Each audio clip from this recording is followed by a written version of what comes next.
ওঠার সিদ্ধান্ত হলো সময় কিন্তু অনেক হয়ে গেছে, প্রায় 12টা।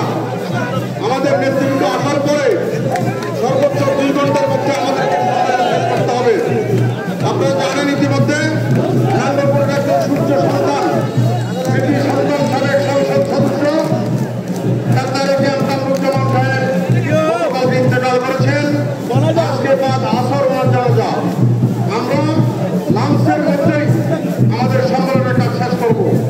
এখন স্থানীয় পর্যায়ে নেতৃস্থানীয় যারা আছেন, থানা পর্যায়ে, পৌরসভা পর্যায়ে যারা বক্তব্য রাখার আগ্রহ আছেন, দয়া করে স্লিপ দেন।